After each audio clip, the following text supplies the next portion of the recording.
That night, a gunshot shattered the silence of a luxurious apartment complex in Highland Heights, Kentucky. In a dimly lit room, the scent of gunpowder mingled with the rich aroma of expensive wooden furniture. A man collapsed onto the floor, blood seeping from his body, slowly soaking into the carpet. 6 bullets had pierced his flesh, but only one had completely ended his life. A 911 call was made shortly after. The panicked voice of a woman rang through the line. "I killed my boyfriend. I'm not a murderer. I just shot him to end the pain." The dispatcher remained calm, asking questions to keep the conversation going while alerting the police. The woman identified herself as 21-year-old Shayna Hubers. She claimed she had shot her boyfriend, Ryan Carter Poston, in self-defense, but something felt off. When asked if she was injured, Shayna answered no. When asked how many shots were fired, she hesitated before replying, "I don't know, a few times. I just wanted to make sure he was dead." Within minutes, the police arrived at the scene. As they entered the apartment, they found Ryan lifeless, his face completely disfigured by the final gunshots. There were no signs of struggle or resistance, no evidence of violence before the shooting, and the woman stood there without a single scratch on her body. So what really happened that night? Was this a legitimate act of self-defense or a perfectly orchestrated murder?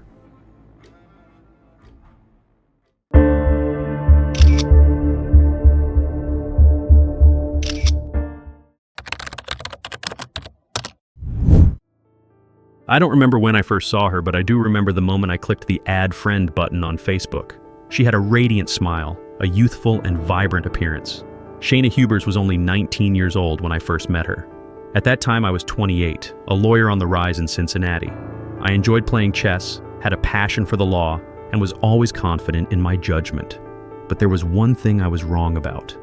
I didn't realize that I had opened the door to an uncontrollable relationship.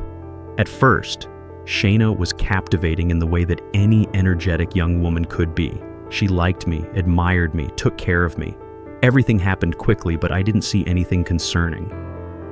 It was only when we officially started dating that I noticed the first signs. The signs I should have paid attention to from the beginning. She wanted to know where I was, what I was doing, who I was talking to, at all times, in all places. If I didn't text back immediately, my phone would be flooded with angry messages. There were days when I received more than 100 messages from her, just asking why I hadn't replied faster. She didn't like me going out alone. She didn't like me talking to others, especially women. And whenever I suggested having some private time or couldn't see her because of work, she would do something I couldn't handle. She would cry, beg, even threaten to take her own life. I tried to break up with her. The first time was after about a year of dating. I told her that I felt exhausted, that I needed my own space, but instead of letting me go, she showed up at my doorstep, crying, pleading, kneeling, begging me to take her back. I gave in. I thought maybe I was being too sensitive, that maybe she just loved me too much. I went back to her, and that was a mistake. The second time I broke up with her, I was more firm. I told her that we weren't right for each other, that I didn't want to continue the relationship, but she wouldn't accept that answer. The messages, the calls, the unannounced visits to my house, they all continued. I started to feel afraid. I told my friends that Shayna wouldn't let go. In a message to my cousin, I wrote, "This is reaching a disturbing level. She has shown up at my house 3 times without warning. I'm thinking about getting a restraining order." But I didn't do it. I thought I could control the situation. I underestimated her obsession. That night, I had a date with Audrey Bolt, Miss Ohio. I didn't want Shayna to know because I knew she wouldn't leave me alone. But somehow, she found out. I don't know when she got a key to my apartment. When I came home to change before my date, she was already standing in my living room, her eyes bloodshot, her expression cold. "You can't do this to me." Her voice was soft, but full of threat. I was too exhausted to argue. I told her to leave. I said I didn't want her here, but she didn't move. And then something changed in her eyes. 1 second, she was the fragile girl begging me not to leave her. The next second, I saw her pick up my gun. I don't remember exactly what happened next. I remember a loud bang, a sharp pain spreading through my body. I tried to move, but my body wouldn't respond. I felt a burning sensation, blood flowing from somewhere. I looked up at her, hoping she would help me, but instead of panicking, she watched me, as if she were deciding whether to continue, and then she pulled the trigger again, and again, and again, and again. I felt like I was sinking, my body losing all sensation. Everything became blurry. I couldn't hear anything anymore. I couldn't move. I no longer existed. I wish I had left sooner. I wish I hadn't gone back to her. I wish I hadn't underestimated Shayna Huber's obsession. But now it's too late. All I can do is lie here, in the darkness, and wait for the police to find me. I saw the warning signs, but I couldn't escape. And now I've paid for it with my life. I loved him. He wasn't allowed to leave me. I looked down at Ryan's body. Blood spread across the floor, staining the light-colored carpet red. He lay there, motionless, his face twisted by the final bullets I had fired. The apartment was eerily silent. I was trembling, but not out of fear. I wasn't panicking. I wasn't crying out of regret. I stood there, staring at what I had just done, and realized one thing. I had won. Because in the end, he would never leave me again. I had loved Ryan from the very first moment we talked on Facebook. He was smart, handsome, successful, the perfect man I knew I couldn't lose.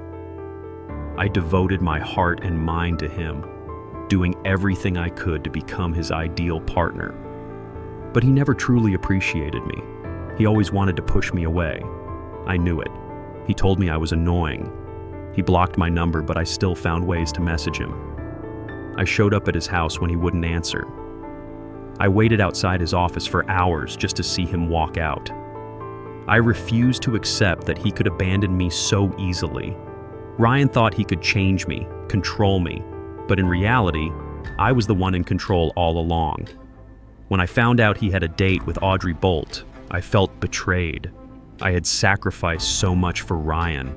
I had lived for him, loved him obsessively. And now he was going to leave me for a beauty queen? No, no way. I knew he would come home that night to change before his date. I had had a key to his apartment for a long time. He never asked for it back. And that was his biggest mistake. I waited for him. When he walked in, I saw the shock and irritation in his eyes. He didn't want me there. He told me to leave. I begged him. I told him I loved him. I asked him how he could do this to me, but he didn't care. He yelled at me. He said I was a burden, that I was ruining his life. I had given him everything, yet he saw me as nothing but a crazy person. I couldn't take it. I saw the gun on the table. A moment, a single decisive second. I grabbed it before he could react. I don't know who pulled the trigger first, but when I realized what had happened, Ryan had already collapsed, his eyes wide, filled with shock. He was still alive. He was groaning, gasping for breath. And I realized what I had to do next. I shot him again, and then again. At that moment, I felt nothing.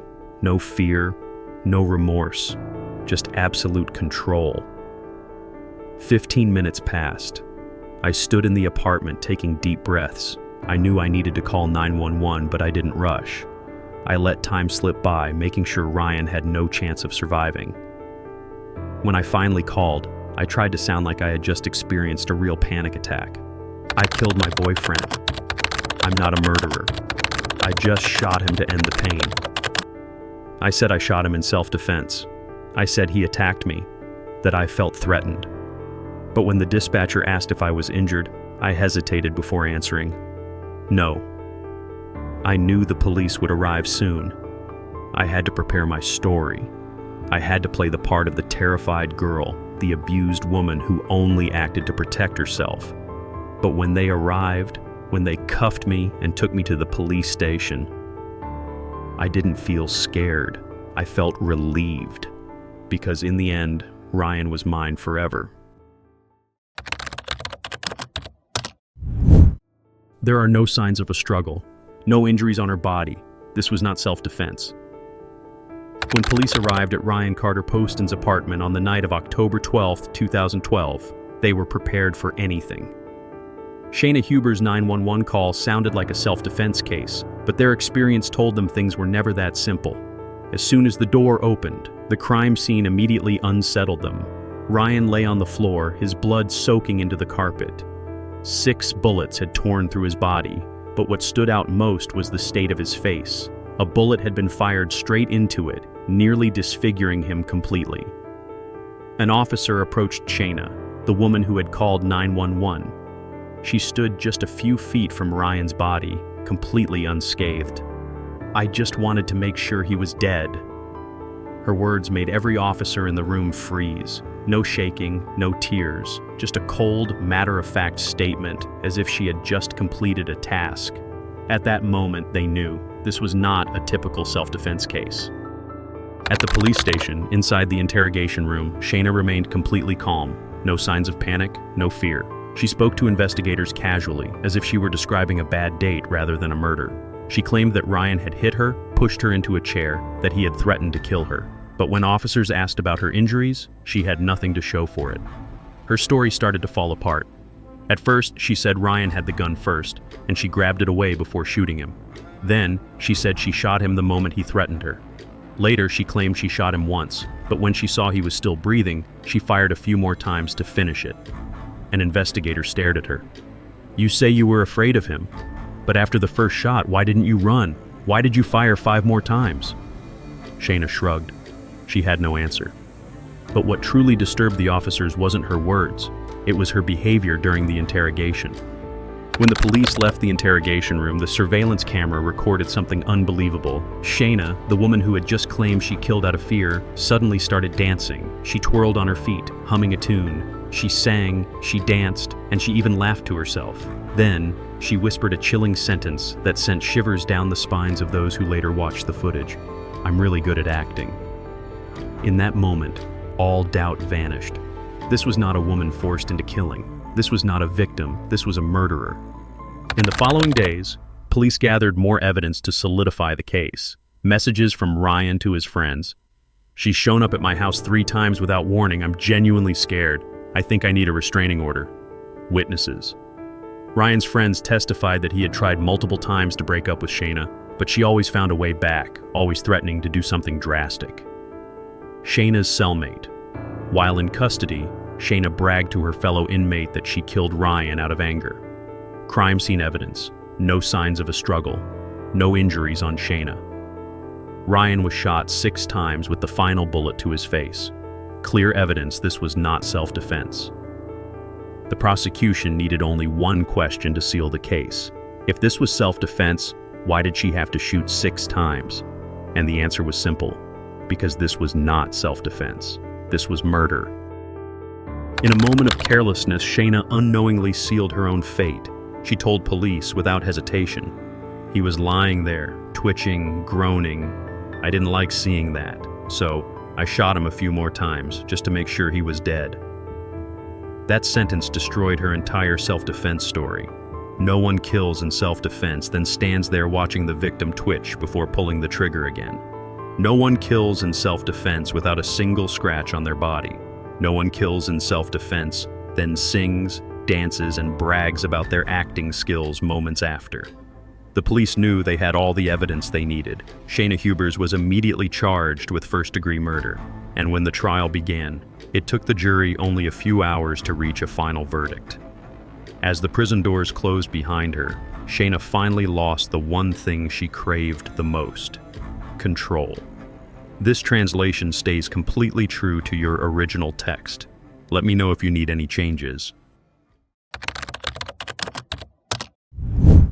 On December 20th, 2012, just 2 months after the murder, Shayna Hubers was officially charged with first-degree murder. At trial, she continued to insist that she had acted in self-defense, but the prosecution swiftly dismantled that claim with irrefutable evidence. There were no signs of a struggle, no injuries on her body.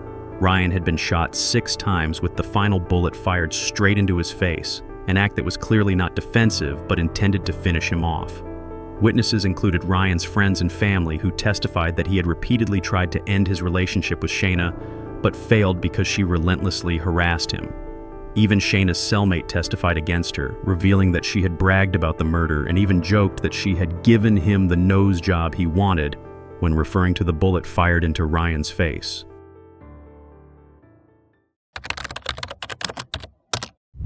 On April 23, 2015, the jury found Shayna Hubers guilty of first-degree murder and sentenced her to 40 years in prison.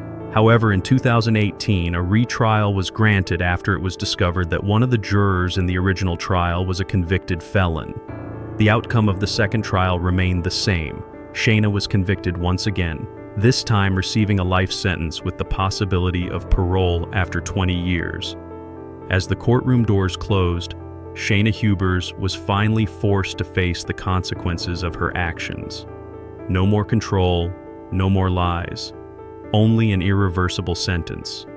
In the interrogation room, Shayna had destroyed her own self-defense story with her own careless admissions. Statements like, "I shot him a few more times just to make sure he was dead," and "I gave him the nose job he wanted," were not the words of a panicked woman. They were the words of a remorseless killer. And as the prison doors shut behind her, one question remained. Did Shayna truly love Ryan, or did she only love controlling him?